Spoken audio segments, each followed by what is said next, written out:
Hope you're doing well. Tonight's presentation is going to be on God. Because I'm coming from a higher plane of consciousness, I have the ability to send thoughts telepathically. Just kidding.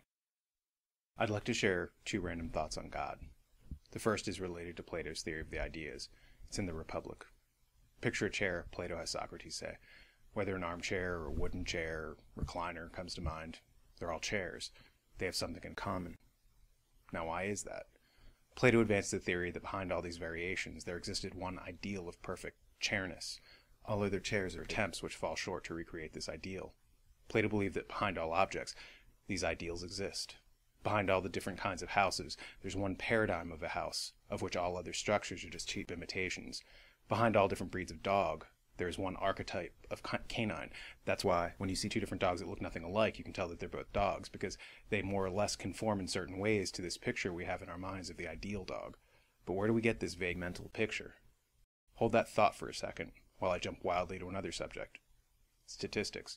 Statistics first came into use in the 17th century. Before then, people didn't have any conception of what we take for granted today. If you had mentioned average height or the average weight to someone in the Renaissance, they wouldn't have had any idea what you were talking about. The concept of averages is, believe it or not, a relatively new idea. Think about that for a second. It's one thing to say the average man or the average woman. What do these phrases mean? We get an idea of what the average man is like by piecing together the similarities from a whole cross-section of other men. So though this average man does not exist, he's useful as a tool in seeing all the characteristics that other people hold in common.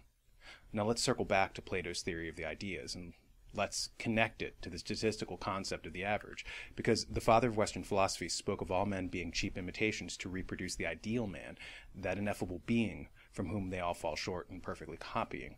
The theory of statistics exists almost as a reiteration of that notion, because it too holds that from among a cross-section of disparate individuals there emerges a pattern from which a composite being may be drawn.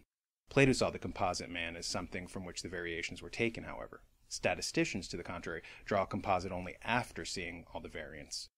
One concept is merely a re-expression of the other, with the sole difference that Plato's theory has a mystical element insofar as his world of the ideal objects which exist beyond man's five senses seems to be suspiciously like heaven. And here's where religion crosses over into math.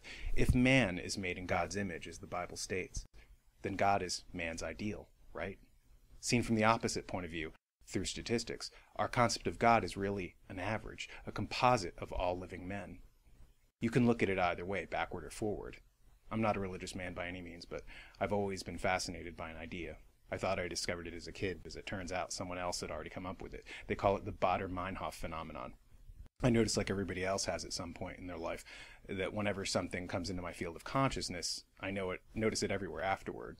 For instance, I never paid attention to blue station wagons, then my parents got one. Subsequently, I saw them everywhere. Same thing with wristwatches. A friend of mine got a particular brand of watch. Only then did I start to see them everywhere. This concept is what is referred to by the title the Baader-Meinhof phenomenon. Only after something comes into our field of consciousness can we become aware of it. If it hasn't, then it can be all around us, yet fascinatingly invisible. I like to think of God like that he's everywhere, but because he hasn't come into our field of consciousness, we can't see him. I like to think of some weird Twilight Zone scenario where a priest has lost his faith. He prays and prays and prays. Then one day, God reveals himself. Suddenly, it's as if the scales have fallen from his eyes. Where before he saw a vacant, meaningless universe, he now sees God, and he sees him everywhere. How could I have been so blind up till now, you can imagine him saying with tears streaming down his face. I'd love to have a moment like that.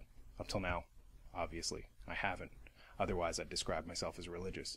Being the shallow bastard that I am, I'd settle for something far less impressive, the ability to notice mundane things around me, anything, to have complete control of the Baader-Meinhof phenomenon.